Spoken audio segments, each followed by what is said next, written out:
voltamos desta vez com um programa chamado Soberania Cultural. Uma preocupação da AltV que comprou a briga.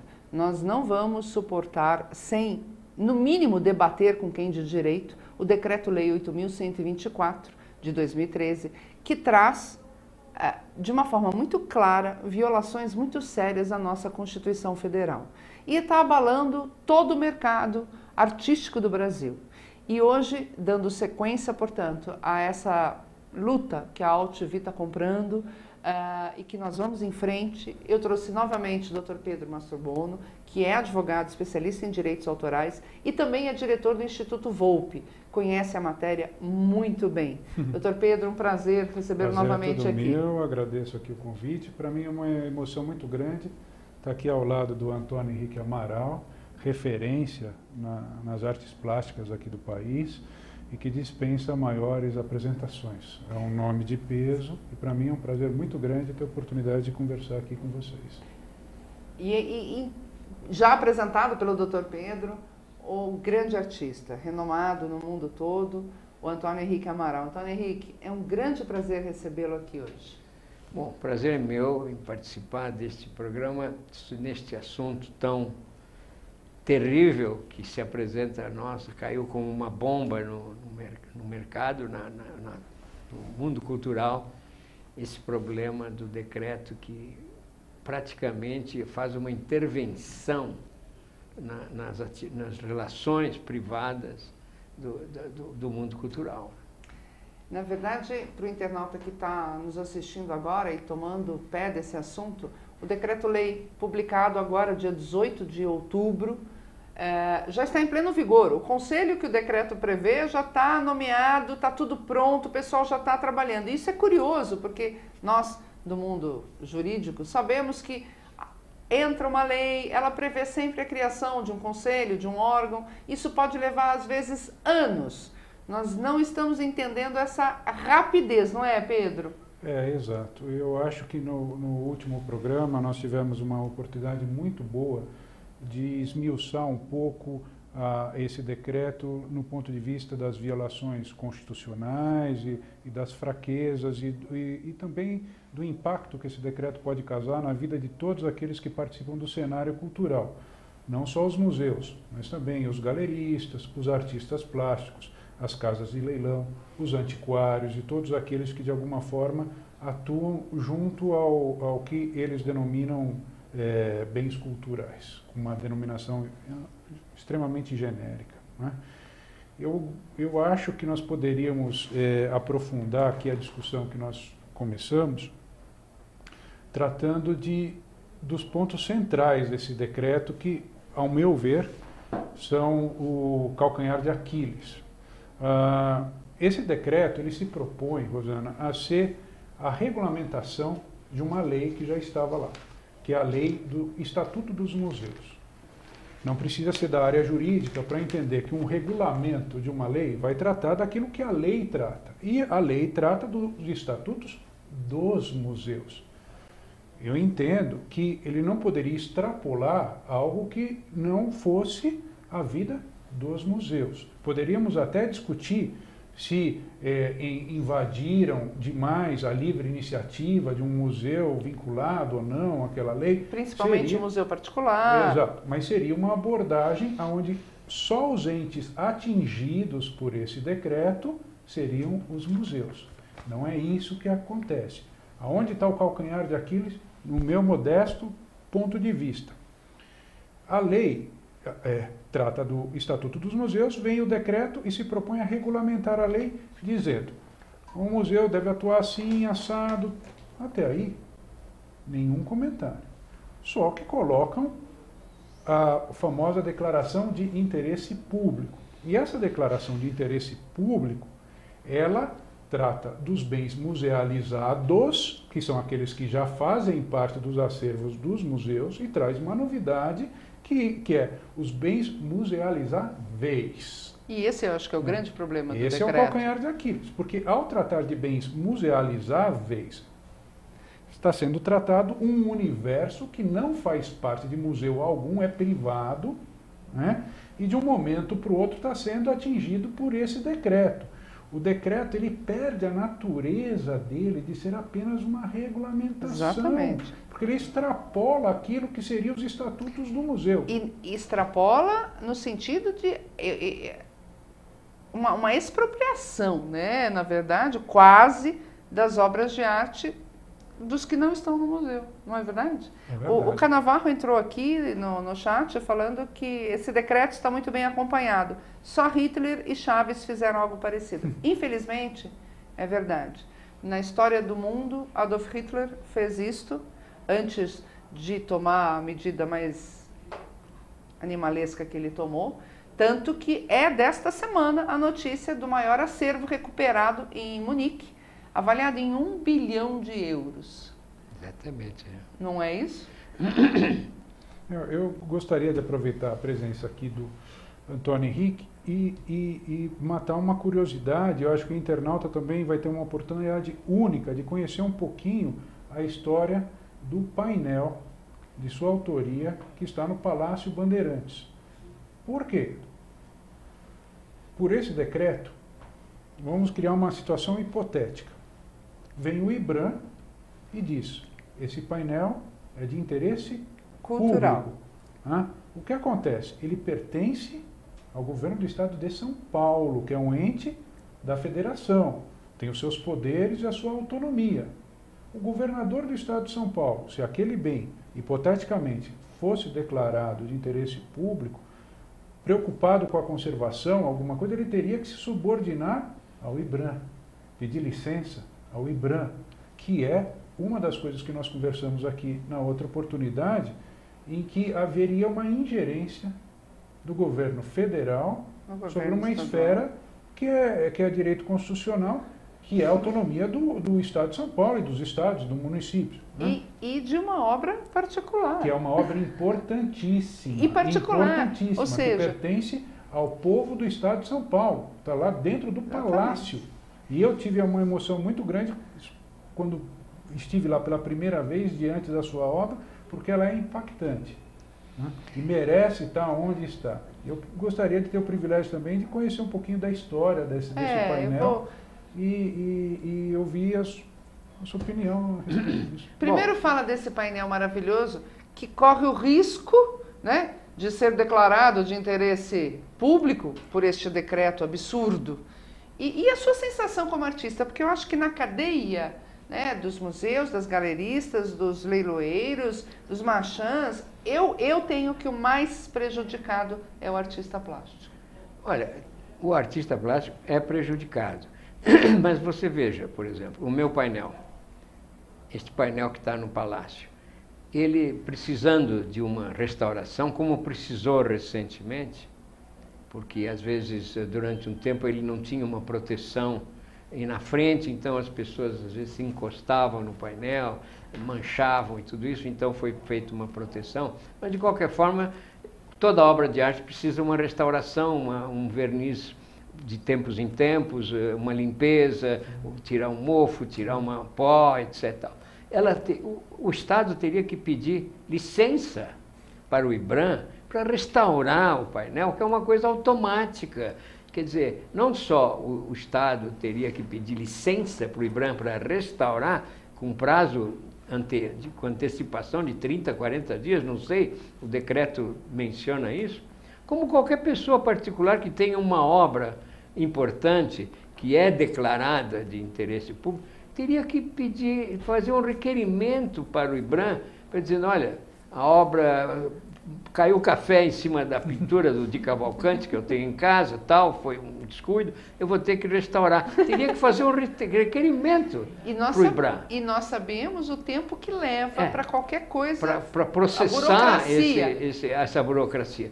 Então, quer dizer, nesse meio tempo, poderia deteriorar a obra, porque se não for feito com celeridade, pode prejudicar o início do restauro. Então, quer dizer, essa burocratização de coisas simples é uma ameaça à integridade da obra de arte. Isso no caso de restaurações, né? Agora, você queria saber... A gente quer a história do painel. Bom, o painel nasceu de um concurso idealizado pela Radha Brahmo, que era a responsável pelo acervo do Palácio dos Bandeirantes. Ela convidou 6 artistas para apresentarem projetos. Emanuel Araújo, Cláudio Tosi, Aguilar, Valdir Sarubi, eu e Sérgio Ferro. Fomos convidados a apresentar projetos, apresentamos projetos e um júri convidado pelo Estado, pela Radar, parece 6 ou 7 críticos e historiadores, decidiram que o meu painel era o mais indicado. Então, tudo bem, fiz o painel. Agora, o interessante é que todos esses painéis foram recentemente expostos no Palácio. E, enfim, a história do painel é que eu quis fazer uma história da evolução do São Paulo. O nome do painel é São Paulo, Brasil, Criação, Expansão e Desenvolvimento. Painel dos Bandeirantes. Então tem mais ou menos a evolução das bandeiras, das bandeiras que saíram da capelinha do pátio do colégio e foi se expandindo através da procura de ouro, a procura enfim, desbravamento das coisas. Então o painel retrata isto na minha cabeça, não é? E cria um conjunto de 4,5 metros por 16 metros. Nossa não é? Senhora. E uma coisa que eu gostaria de ressaltar é que esse painel, ninguém pôs a mão, eu não trabalhei com assistentes. Ninguém pintou o painel ou me ajudou a pintar. Eu tive que fazer ele pessoalmente. Então é uma coisa que hoje em dia está em desuso. Muitos artistas hoje fazem projetos e outros executam ou fazem um projeto, e isso não tem problema nenhum, todos os artistas fazem isso. Mas essa é uma característica artesanal do meu trabalho, como pintor, não é? Que é uma coisa muito antiga e não está muito em moda hoje em dia, pintar trabalho manual, sabe? Você pintar com as suas mãos, não através de um processo eletrônico. Exato. Ou digital, ou enfim. Mas enfim, é esse caráter antigo da pintura sobre tela, que é um óleo sobre tela, o painel, que é uma característica desse painel. Bárbaro, maravilhoso, né? Com suas qualidades e defeitos que esse processo acarreta. Agora, E aí eu pergunto, né? Mercê desse decreto, nós temos a Lei de Direitos Autorais que garante à sua obra e aos seus herdeiros, não é? O usufruto Do direito de imagem. do direito de imagem. Com este decreto, como é que você se sente com relação ao seu acervo e ao que você vai deixar? Bom, o problema do direito autoral, está aqui o Pedro Mastrobuoni, O mestre, né? O mestre que pode explicar os aspectos legais da coisa. Eu Agora, quero o seu sentimento, né? o meu sentimento é o seguinte, é que o direito autoral já fala, é o direito do autor, ao direito do autor, ao direito de imagem. Agora, segundo esse decreto, que está sendo publicado, que já foi publicado, está em vigor. está em vigor, e que, no meu entender, é uma coisa, é um ímpeto, demonstra um ímpeto intervencionista muito grande e autoritário, porque ele não foi discutido com ninguém e cai como uma bomba no meio cultural. Ele divide o direito autoral com o detentor da obra de arte. Então, quer dizer, o Palácio pode cobrar pelo direito autoral. Ele não é autor, ele tem a propriedade da obra. Mas, como o Pedro muito bem sabe, o autor é que tem o direito de imagem, né? Como você falou na outra entrevista, quando o sujeito compra a obra de arte, ele leva a obra em si, mas não leva o direito de reproduzir a obra. Exatamente. Que pertence ao artista ou aos seus descendentes. Agora, o Estado, então, passa a ser coautor da obra de arte. O museu que detém a obra de arte, eu tenho várias obras em vários museus do Brasil e do exterior, eles detêm também o coautoria.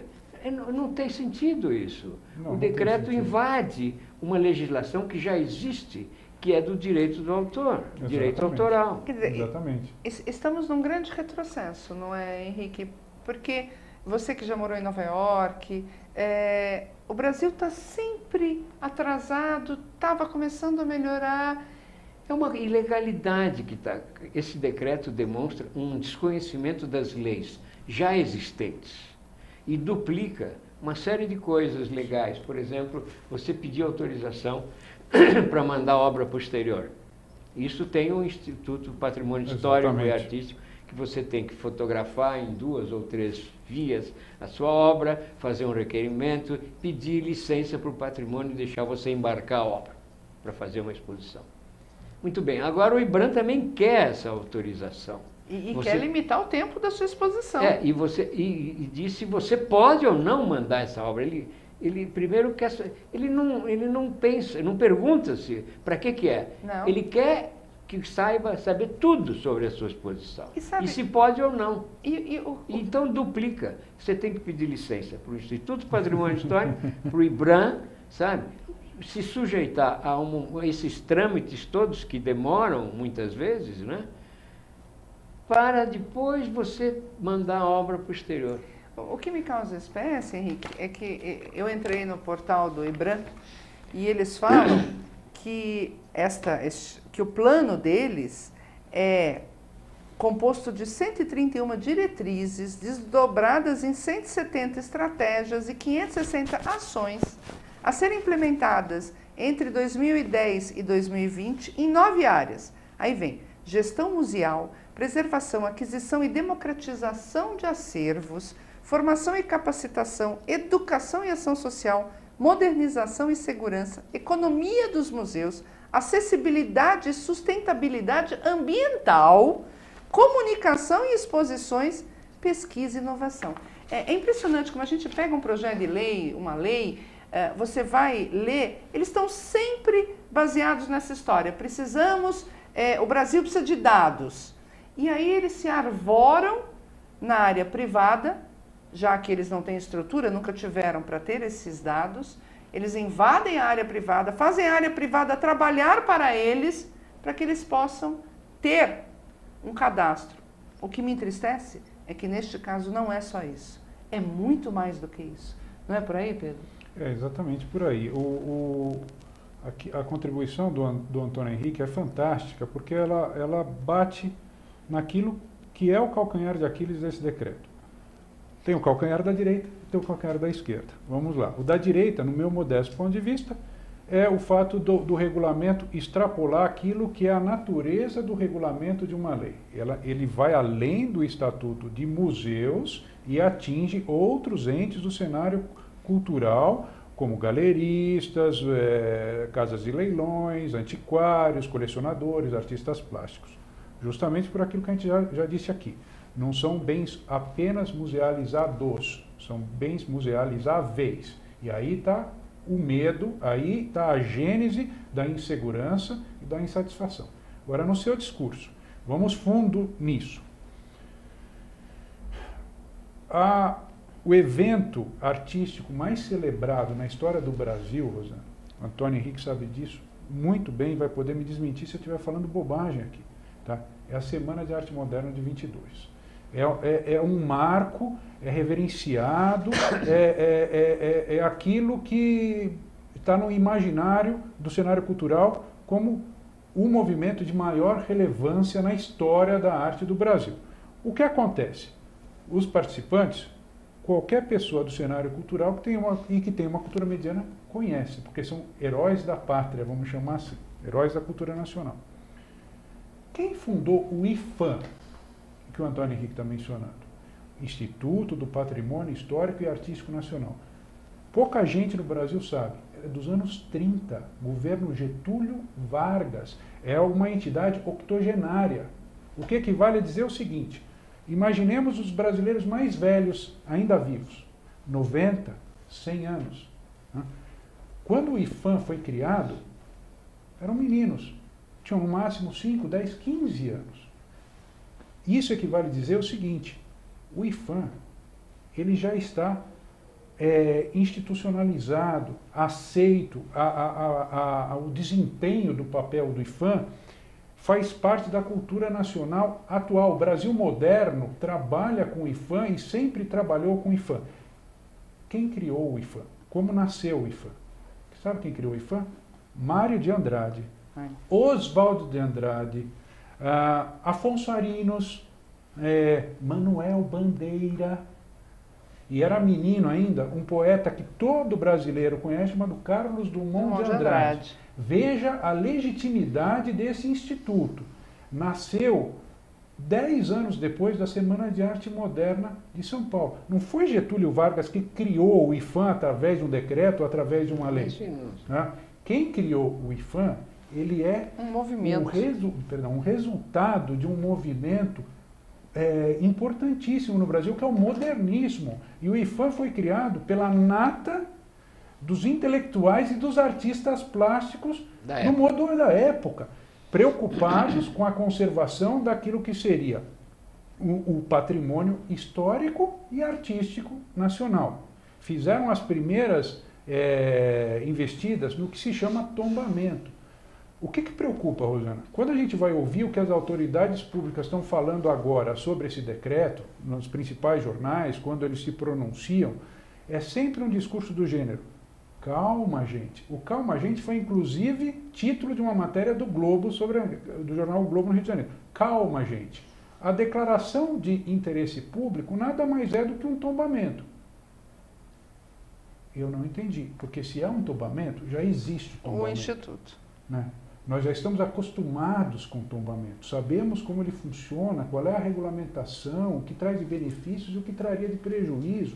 Quer dizer, isso não gera insegurança. O que gera insegurança é a duplicidade travestida de um novo tombamento. E esse Instituto de Declaração de Interesse Público, Rosana, quando as autoridades se pronunciam, eles dizem: é um tombamento. Então, se é um tombamento, para quê? Para que dois? Para que dois? Para que dois? A gente discutiu aqui a exaustão na outra oportunidade, como Antônio Henrique está bem colocando.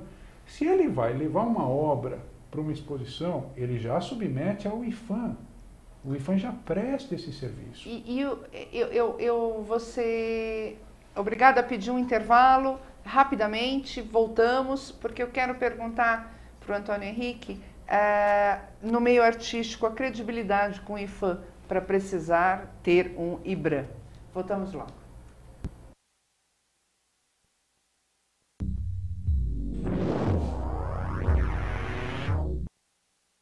Chegou a hora de definir onde vai ser aplicado o seu dinheiro. É o Orçamento 2014 de São Paulo. Ele vai determinar quais são as prioridades de investimentos na sua região.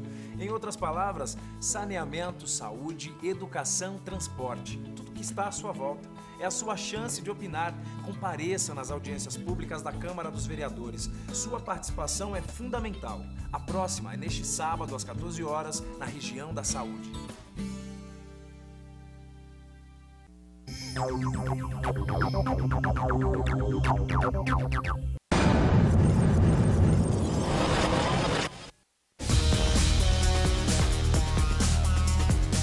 Nossa ideia para a campanha de lançamento da Nova Saveiro foi trazer o universo da aventura para esse segmento, né? O usuário desse tipo de picape falam da aventura, mas falam de uma aventura extrema. Então, o grande desafio era como trazer um extremo da aventura para a comunicação e todo mundo se integrar nela.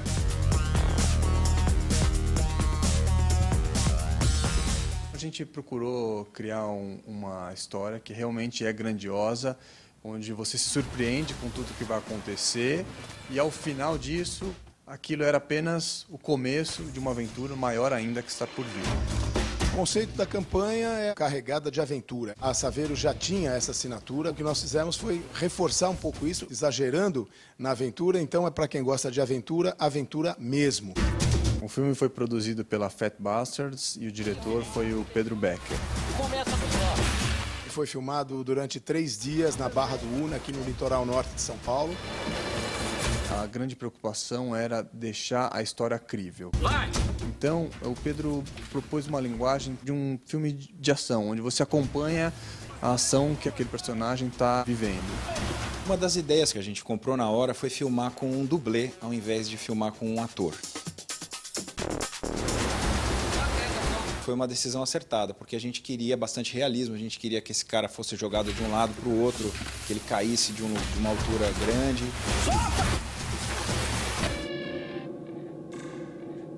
Ele acabou usando uma roupa tudo especial para se proteger por baixo da roupa, da camisa que ele usa no filme. A gente queria ver o filme e acreditar na história. Para isso, a gente usou todos os recursos que a gente pôde, como o ator interagir com uma boia gigante, uma boia pendurada por um guindaste. Para criar esse monstro, a gente pesquisou diversos tipos de animais reais e mitológicos. Ele tem um corpo alongado, parece o de uma cobra, mas ele também tem uns espinhos aqui na cabeça, tem uma cabeça que parece de um dragão. Tinha uma equipe enorme de filmagem. A equipe de pós também foi acompanhar as filmagens para poder saber se a interação que o ator estava fazendo com a boia era crível e era real, para depois eles trabalharem em cima com um modelo em 3D.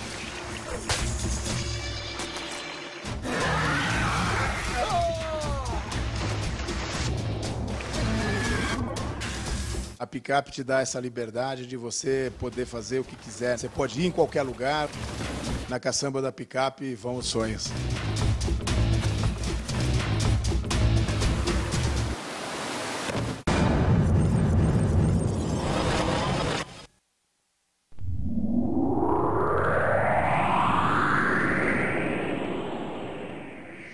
Voltamos. Antes de eu fazer minha pergunta para o Antônio Henrique, só para vocês terem uma ideia, o Conselho, os 24, que são aqueles que vão autuar, vão decretar interesse público, enfim, que vão cuidar de todo esse setor, eu fico abismada, Antônio Henrique. Então, preste atenção. Um membro do Ministério da Cultura, tudo bem. Da Educação, tudo bem. Um do Ministério da Defesa, o que ele entende de arte. Um do Ministério da Ciência, Tecnologia e Inovação. Ministério do Turismo, um integrante deste conselho do Ministério do Turismo. Gente, do Ministério do Planejamento, Orçamento e Gestão, do Meio Ambiente, do Arquivo Nacional. E aí vem... e o que nos preocupa é que, pelo IBRAM, ele vai declarar de interesse público e diz ele assim, que a função para declarar uma obra, e essa é a pegada da lei, porque não é só o acervo que está nos museus, é de qualquer galeria, de qualquer colecionador. Eles dizem que é para tornar acessível à sociedade bens culturais, musealizados e passíveis de musealização que representem um valor cultural de destacada importância para o país. Mas aí eu fico curiosa, Antônio Henrique, porque a obra de grande renome que está na Argentina, né, que nós falamos no nosso outro programa, o governo não se interessou em trazer de volta, não é, Antônio Henrique? Exatamente. Então, assim, eu estou abismada. E aí eu faço a pergunta, precisaria ter o IBRAM, já que o IPHAN, ao que me parece, vem atuando e é reconhecido pelo meio artístico? Estava tudo funcionando bem para vocês, artistas, junto ao IPHAN? Claro que estava. Sem problemas? Sem problema.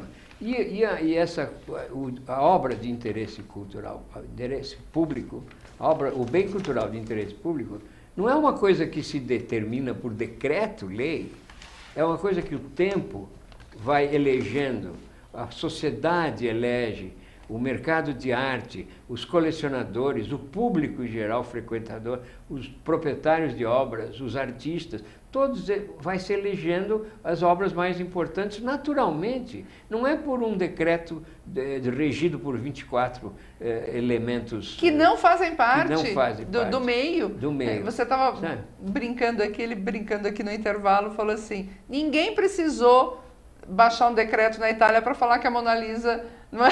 Gioconda era o importante, não é? Quer dizer, que é isso, é o tempo que dá, é a importância da obra que se impõe. A obra se impõe naturalmente, não é um decreto ministerial que elege as obras significativas. E para o internauta entender, o grande problema é que o Brasil legisla de forma... autoritária. Não, além de autoritária, a norma, ela vem aberta. e ela permite, Antônio Henrique, que você leve ela para onde você quiser.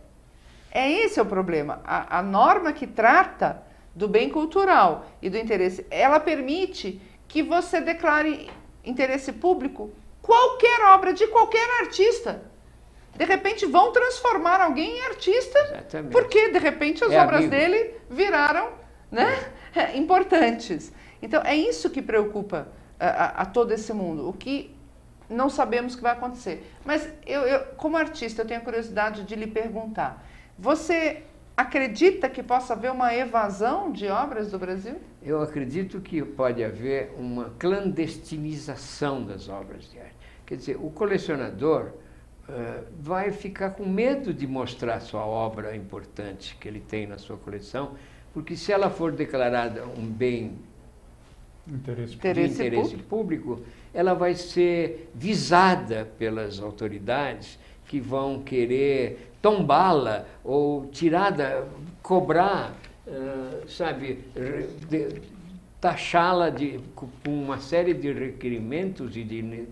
Restringir o uso até, né? Restringir, não pode vender sem autorização, não pode expor sem autorização, não pode restaurar sem autorização. Quer dizer, isto é uma invasão no direito particular, no direito de propriedade de uma pessoa que pode dispor do seu bem como bem entender. Se ele quiser vender, se ele quiser expor, ele tem o direito, naturalmente, por direito constitucional, me parece, não é isso? Sem dúvida.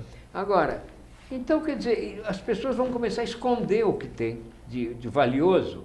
Então, em vez de tornar acessível ao público o máximo de obras significativas, vai haver uma clandestinização dessas obras, porque os proprietários não vão querer nem relacionar que tem essas obras. E para mim é um movimento também curioso, né? Porque a gente vai ligando as coisas. Porque começa a desvalorizar a obra, é importante. É um risco, né? Agora, veja que incrível, num país onde falta o direito principal, que é a cultura. E eu estou falando das escolas, né? O currículo é péssimo, a qualidade é péssima. Já conseguiram minimizar esse direito do cidadão. Agora estão tirando também a possibilidade de conviver com a arte. E o Pedro mencionou uma coisa muito interessante, que é o direito autoral, é um direito do artista. Sim. O direito de imagem é um direito do artista e dos seus descendentes, no caso de sua morte. Uhum. Agora, o decreto determina que o museu que tem a propriedade da obra, ele também pode cobrar sobre o direito de imagem. Transforma o museu, como você mesmo bem colocou, num coautor da obra. Agora, e o proprietário particular? Aí que tá. Isso gera uma insegurança muito grande. Por quê? Porque o museu, a partir do momento que ele possa cobrar, ele gera um direito de cobrança que não é do titular. Alguém pode pedir equiparação. Eu sou proprietário do bem. Eu chego e falo, mas eu sou o dono da obra. Se o museu pode, por que eu não posso?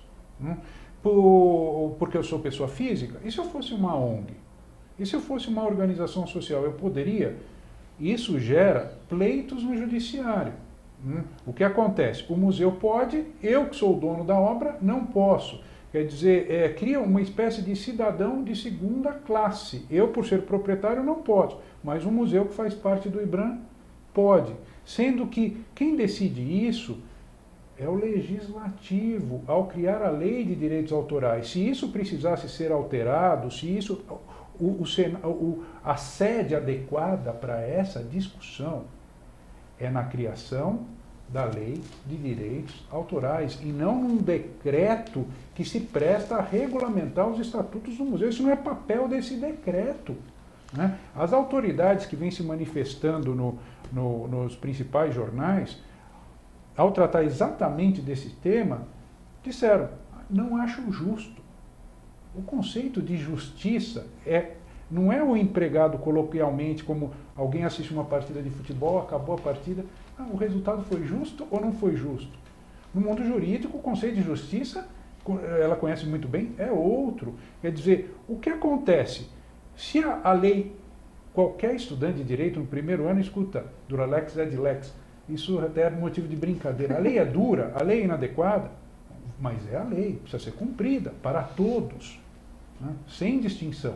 Se a lei é inadequada, compete à sociedade eleger novos representantes com legitimidade para representar o interesse do eleitor e, na sede adequada, que é o Congresso Nacional, debater e chegar à conclusão: olha, vamos alterar a lei de direitos autorais.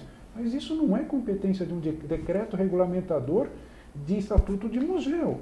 E você vendo o decreto, Pedro, você percebeu que parece que é uma emenda, né, de retalhos. Ele vai até determinado artigo falando dos museus, da regulamentação, e de repente entra isso. O bem cultural. O que acontece? Em cima, o discurso do Antônio Henrique é coerente do começo ao fim. Porque o que acontece? O autor, ele tem o direito, como criador da obra, deixa um patrimônio para a família por 70 anos. Quem escreveu esse decreto esqueceu de algo importantíssimo. Existe no Brasil o Instituto do Domínio Público. Domínio público. Passados os 70 anos, o bem é declarado de domínio público. Não é que o museu não pode cobrar.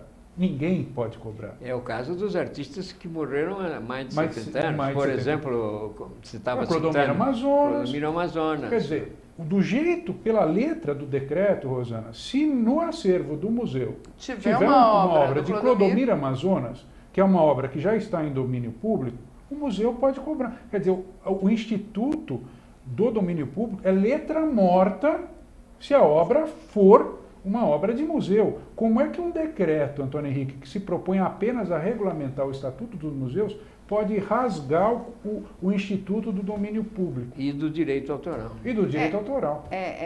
Na verdade, fora a ingerência nos assuntos particulares do cidadão. Não, nós vimos aqui brincando, Antônio Henrique, na Constituição Federal, porque é engraçado, a nossa Constituição Federal é linda, prevê a tutela de todos os direitos. Ela tem muitos países que elogiam a nossa Constituição Federal. É uma pena que não é cumprida. Porque este decreto, um único decreto, que não foi debatido com quem de direito, quer dizer, nem o pessoal envolvido em arte foi ouvido. Eu duvido, eu ponho minha mão no fogo se tinha algum jurista perto deste decreto, porque ele viola direito de propriedade, direito de imagem, viola a inviolabilidade do lar, porque a sua casa, Henrique, poderão bater na porta e falar: eu quero fiscalizar a sua obra aqui para saber se você está cuidando bem dela. A invasão da privacidade, nós vimos a ingerência de poderes, não é isso? Agora o domínio, enfim, é uma barbárie de ilegalidades. E depois, uma coisa que seria de uma promoção daquela obra, determinada pintura, ser considerada interesse público, é uma promoção da obra, quer dizer que ela é importante para aquela sociedade.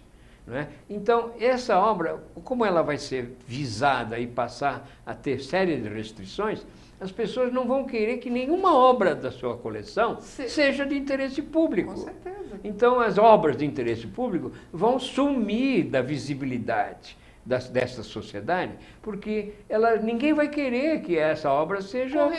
Correr o risco dela ser de interesse público. Tem questões importantíssimas. Por exemplo, nós debatemos aqui a exaustão os aspectos jurídicos do assunto, mas debatemos pouco os aspectos políticos do assunto. Nós tratamos aqui do IPHAN. O IPHAN tem 80 anos de funcionamento, criado de um movimento artístico que o legitimou. Exatamente. Existe legitimidade na criação do IPHAN. Um movimento artístico que gerou uma consciência, e essa consciência se materializou na criação do Instituto do Patrimônio Artístico Histórico Nacional.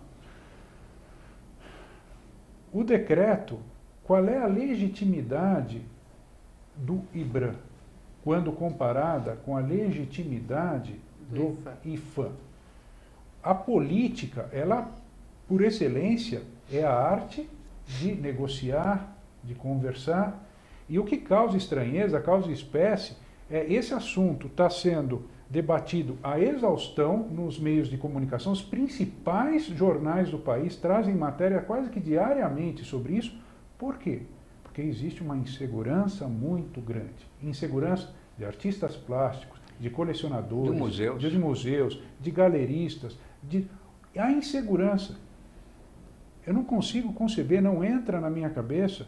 Acabei de ler no jornal O Estado de São Paulo de ontem, edição de ontem, uma matéria do jornalista JB Medeiros, dizendo: insegurança, mas as autoridades não se mostram flexíveis, não estão dispostas ao diálogo, não estão dispostas a receber. E aonde está o exercício da política? Se o que nós estamos debatendo aqui tem bom conteúdo, não são ideias equivocadas, é o que nós pensamos a respeito disso. Isso é um exercício democrático. Nós aqui estamos numa tribuna colocando o que pensamos a respeito do assunto. Por que é que as autoridades não recebem as pessoas que vivem do cenário cultural e adotam uma postura conciliadora? Né? Porque esse discurso inflexível... Mas não era nem para ser conciliadora, né? Era para ser preparatória. Porque era pra, o Estado surge para regular a sociedade, mas é a voz do povo que dita as regras, e aí, né, quem de direito vai fazer a lei.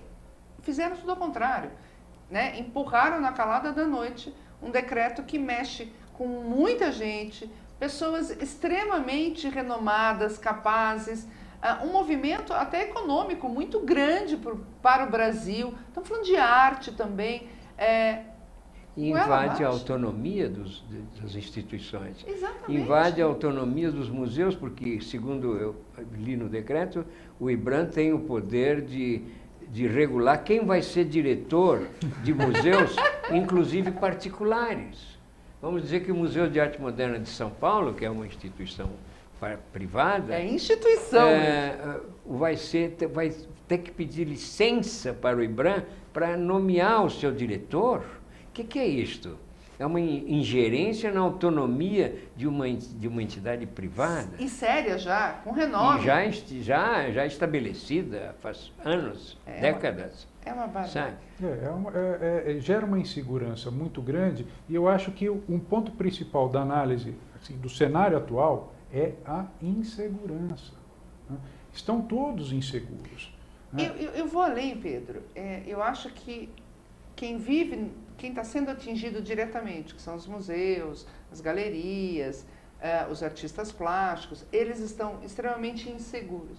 Mas ontem na Cultura houve um programa que trouxe inclusive um antropólogo, um sociólogo, para falar sobre esse tema, Tony Henrique. Ah, é? Por quê? Porque o reflexo disto na cultura do país, o reflexo disso na sociedade tem o outro peso. Então, de um lado, a insegurança, e do outro, qual vai ser o reflexo disso para com a nossa sociedade? Certo. Nós vamos ser privados daqui a pouco das suas obras.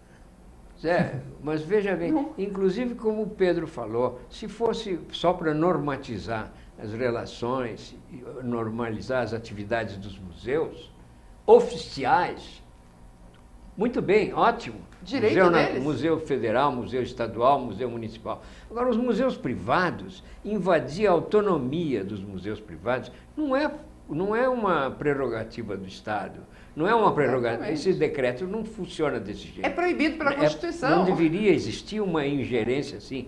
O Museu de Arte Moderna ou uma instituição particular faz o que bem entende, rege como bem entende a sua direção, as suas atividades. Antônio Henrique, você com toda a sua bagagem de vida, com toda a sua cultura, o Pedro também é aqui, mais jovem, mas também com... a gente começa a ver tanto cerceamento de direito, não começa a preocupar muito? Muito. Eu acho que é um ímpeto centralizador e de controle da sociedade. E isto é assustador. Eu considero isso uma ameaça às nossas liberdades individuais. Você já viu isso antes no Brasil? Não. Eu vi durante a ditadura. Sim. Durante a ditadura eu vi. Mas a sensação está correndo na internet um e-mail que é assim: antigamente eu não podia falar do presidente, mas eu podia fazer isso, podia fazer aquilo, podia fazer isso, podia fazer aquilo, podia fazer... Olha, e hoje Eu posso falar mal do presidente, mas eu não posso fazer isso, posso fazer isso, posso fazer isso, posso fazer isso. Exatamente. Durante os anos, nos anos 60, muita gente me perguntava por que eu comecei a pintar a série das bananas nos anos 60. Muito bem, em 1960, 61, havia um clima de euforia e de otimismo no Brasil, por causa da criação de Brasília, por causa da indústria automobilística que estava se instalando no país. Então havia uma esperança de crescimento, de democracia, porque depois da ditadura de Getúlio Vargas, etc. Tal. E depois veio o golpe de 64, que foi um banho de água fria e começou a censura, a repressão, etc. Aí eu me lembrei então que nós estávamos sendo delegados a ser uma Banana Republic. Ok. Banana Republic eram os países da América Central que eram praticamente quase que fazendas da United Fruit Company, uma multinacional que vendia banana no estado do mundo. Então, esses países não eram autônomos, eles eram sujeitos à empresa, United Fruit. Então, eram chamadas de Banana Republics. E, de repente, a partir de 64, e principalmente depois do ato institucional número 5, nós viramos uma grande Banana Republic. Por isso é que a banana surgiu no meu trabalho para denunciar, para ironizar o regime ditatorial dos militares, entendeu? Junto com o Rei da Vela, do Zé Celso Martins Correia, com aquela encenação maravilhosa, e com essa imagem de Banana Republic sendo uma coisa submissa a um determinado poder ilegítimo, que era a ditadura militar, nós éramos considerados crianças pelos generais, não éramos capazes de gerir o país, eles sabiam tudo. E agora nós estamos, outra vez, sabendo que tem um poder aqui, instalado no país, que sabe tudo e que nós não somos ouvidos para nada. Que este governo dirige, baixa os decretos, faz as coisas que bem entende, sem consultar a nós, que somos o povo brasileiro. É de uma onipotência e de uma onipresença. Neste aspecto cultural, está acontecendo isso, sim, neste momento. Não vamos generalizar em tudo, mas nós estamos neste assunto da arte, dos museus, e nós estamos vendo uma ingerência muito grande do poder executivo, dos ministérios, neste assunto. E se todo esse efeito fosse provocado por um erro de redação, um erro de interpretação, um decreto eventualmente mal redigido, a postura deveria ser outra. Quer dizer, está causando esse efeito, então vamos sentar, vamos conversar, discutir, vamos revisar, vamos ter uma postura convergente e apaziguar a insegurança. Mas a postura que até o momento é adotada, não temos nada a conversar com o pessoal do cenário cultural. Esse decreto está aí, é para ser obedecido. Quer dizer, por que essa falta de flexibilidade? Né? Essa falta de diálogo? Afinal de contas, vivemos ou não vivemos num Estado democrático de direito, onde os argumentos possam e devem ser debatidos? Se os argumentos aqui dessa tribuna são fracos, são mal formulados ou qualquer coisa do gênero, venham nos contraditar. Nos argumentos. Né? Nos argumentos. Isso legitima. Argumento contra argumento. Isso legitima, isso só traz legitimidade, que é uma das coisas que a gente está tocando aqui. O IPHAN é um órgão legitimado por sua história e trajetória, inserido há 80 anos na vida do brasileiro. Se alguém chegasse para você, Rosana, você não precisa entrar na seara dos bens culturais, o internauta pode pensar um exemplo bem banal, só para ilustrar um raciocínio. Alguém chega e fala, cidadão, você vai ter agora um segundo documento. Não é cédula de identidade, você vai ter um segundo documento chamado cédula cidadão. Você vai perguntar, para que serve? É igualzinho um RG, serve para as mesmas coisas. Para que eu preciso disso, se eu já tenho um RG? Para que eu preciso duplicar a máquina pública para produzir um segundo documento, se eu já tenho isso estruturado, consolidado? Para que eu preciso do IBRAM, se eu já tenho o IPHAN? Isso não entra na minha cabeça. Além do que, o gasto do erário público, né, a criação do IBRAM. Porque... Se nós já estamos errados, então, que as autoridades públicas revejam esse decreto, atendam os canais de comunicação, tenham uma postura mais flexível, não adotem essa falta de diálogo, falta de conversação. Por acaso o Abaporu se tornou uma obra importante por um decreto ou pelo tempo e pela importância cultural que ela assumiu naturalmente no mundo das imagens, da iconografia brasileira? Não se faz cultura a forceps. Exatamente, exatamente. Infelizmente, nosso tempo está esgotando. Ninguém vai ter querer uma obra de interesse cultural, ninguém vai querer ter. A gente vai voltar a falar nisso. Eu rapidamente vou passar a palavra para os meus convidados, para eles se despedirem. Pedro. Olha, eu agradeço a paciência do internauta, agradeço o convite, é um privilégio estar aqui sentado ao lado do Antônio Henrique. O privilégio é meu de conversar com você, conhecedor profundo das questões legais do direito autoral, e Rosana, que está fazendo esta série muito interessante e muito oportuna, né? Eu agradeço e me despeço. Não, você volta. Um prazer tê-los aqui comigo. O MUBI vai fazer um grande debate, o Pedro vai estar lá falando, o Antônio Henrique vai estar lá falando. Nós vamos levar isso para a sociedade. Se quem legislou não quis ouvir a sociedade agora acordou e quer conversar. Eu acho que esta batalha, vamos chamar assim, saiu do meio cultural, ela veio para a sociedade. Nós vamos passar esse programa, esse evento do MUBI pela AltV. Quero agradecer o Luquete por estar também preocupado em nome da sociedade com esta barbárie que é esse decreto. Internautas, bom final de semana e até a nossa soberania cultural, porque é isso que nós vamos conseguir.